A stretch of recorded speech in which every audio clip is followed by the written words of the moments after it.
चलिए अब कुछ खबरें उत्तर प्रदेश की देख लेते हैं। तो अंतर्राष्ट्रीय वन दिवस के मौके पर राजधानी लखनऊ का इंदिरा गांधी प्रतिष्ठान एक बड़े वैचारिक महाकुंभ का गवाह बना। मुख्यमंत्री योगी आदित्यनाथ ने यहां अरण्य समागम के तहत आयोजित वन एवं अर्थव्यवस्थाएं विषयक राष्ट्रीय वानिकी संवाद का भव्य उद्घाटन किया।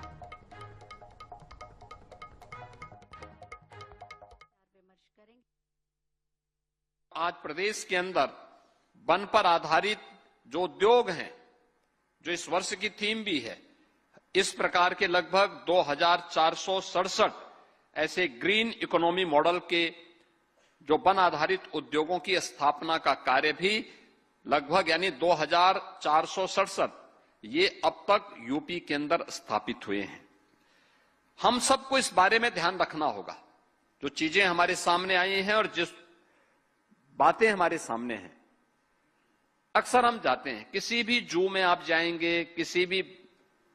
हम अगर किसी नेशनल पार्क में जाते हैं तो हर एक व्यक्ति वहां एक चीज देखने के लिए जाता है। और मैं अक्सर इस बात को देखता हूं, वहां हिरन को देखने कम जाते हैं, बाघ को देखने ज्यादा लोग जाते हैं।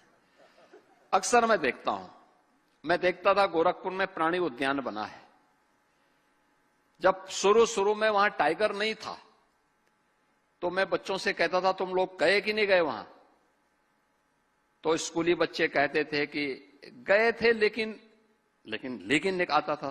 मुझे बड़ा संकोच होता था, भाई अब हमने बड़ी मेहनत करके उसको चालू किया है और सब लेकिन कहते हैं।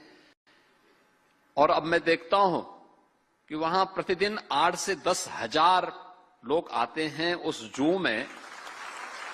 अब कोई लेकिन नहीं बोलता है, क्योंकि अब वहां कई टाइगर हो गए। टाइगर हैं, लोग बड़े उसके साथ जाने के देखते हैं। ये जो टाइगर है ना, वो ठीक है, एक चुनौती है हमारे सामने कि कभी कभी मानव वन्य संघर्ष होता है। और उत्तर प्रदेश देश का पहला राज्य है जिसने मानव वन्य संघर्ष को आपदा की श्रेणी में लेकर के अपनी ओर से सहायता देना प्रारंभ किया। राष्ट्रपति द्रौपदी मुर्मू ब्रजभूमि की आध्यात्मिक ऊर्जा में पूरी तरह सराबोर नजर आईं। शनिवार सुबह गोवर्धन पहुंची राष्ट्रपति ने यहां पर गिरिराज महाराज के चरणों में अपनी अटूट आस्था प्रकट की। उन्होंने न केवल दान घाटी मंदिर में विधि विधान से पूजा अर्चना की, बल्कि दूध अर्पित किया। 21 किलोमीटर की परिक्रमा का शुभारंभ नंगे पांव चल कर किया।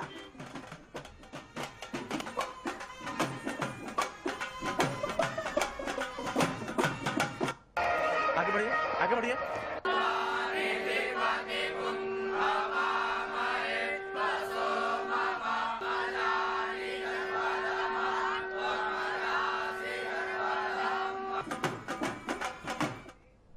चलिए इसी के साथ ही फिलहाल इस बुलेटिन में इतना ही। खबरों के लिए बने रहिए हमारे साथ। नमस्कार।